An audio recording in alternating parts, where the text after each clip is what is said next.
अमृतसर का 5वां जत्था जो है यहाँ रवाना कर रहे हैं हम लोग शंभू बॉर्डर के लिए। इस तरह से हर एक यूनियन जत्थे लेके जा रही है। स्वयं प्रधानमंत्री जी की पोजीशन और भाजपा की पोजीशन देख रहे हैं, वो मुझे लगता है जो उन्होंने पहले नारा दिया था उस तरह की पोजीशन नहीं है। पहले नारा ये लगा था कि 400 से पार, अब लगता है सत्ता से बाहर। एक वीडियो फैला रहा, उनके खिलाफ कार्रवाई होनी चाहिए।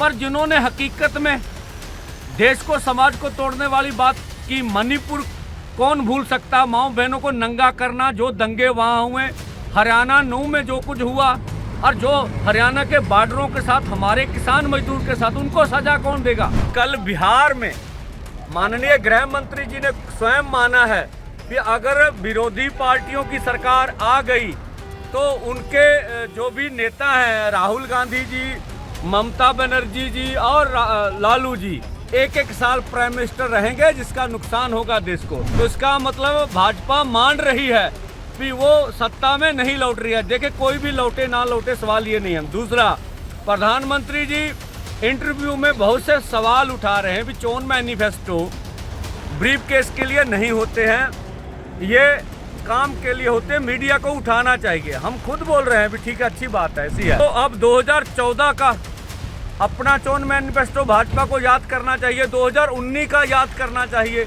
इन सबों में समुच्चा किसानों का कर्ज खत्म करना, C250 के अनुसार फसलों के दाम देने, इसी के साथ साथ किसानों की आमदन दुगनी करना।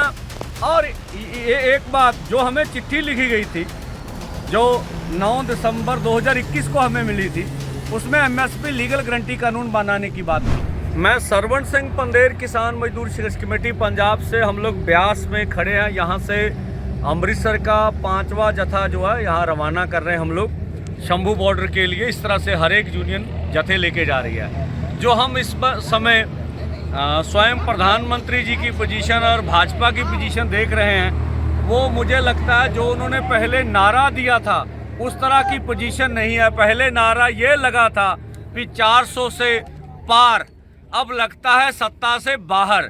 मैं ये अपने से बात नहीं बना रहा हूँ, क्योंकि कल बिहार में माननीय गृह मंत्री जी ने स्वयं माना है कि अगर विरोधी पार्टियों की सरकार आ गई तो उनके जो भी नेता हैं, राहुल गांधी जी, ममता बनर्जी जी और लालू जी, एक साल प्राइम मिनिस्टर रहेंगे, जिसका नुकसान होगा देश को।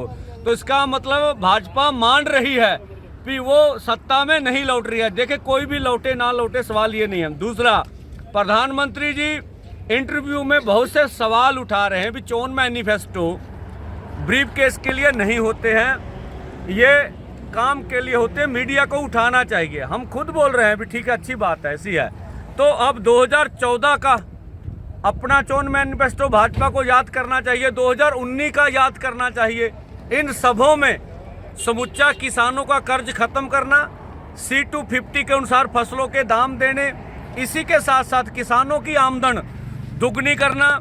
और एक बात जो हमें चिट्ठी लिखी गई थी, जो 9 दिसंबर 2021 को हमें मिली थी, उसमें MSP लीगल गारंटी कानून बनाने की बात भी थी और लखीमपुर खीरी का इंसाफ भी था।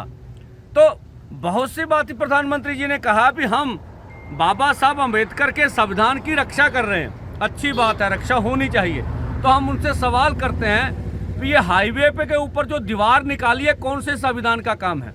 शहीद शुभकर्ण जी को गोली मारी गई, कौन सा संविधान है? जो अजय मिश्रा टैनी, जिसके ऊपर 120B का पर्चा था, उनको टिकट क्यों दी गई है, कौन सा संविधान है? हमें देश की राजधानी में जाके प्रदर्शन क्यों नहीं करने दिया, ये कौन सा संविधान है?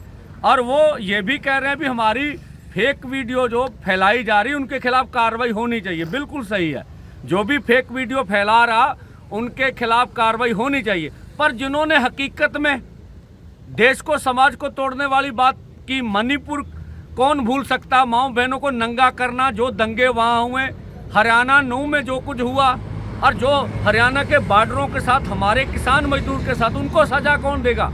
उनके ऊपर भी बात स्वयं प्रधानमंत्री जी को करनी चाहिए। तब तक आंदोलन जारी रखेंगे जब तक हमारी मांगे मान नहीं ली जाती। धन्यवाद।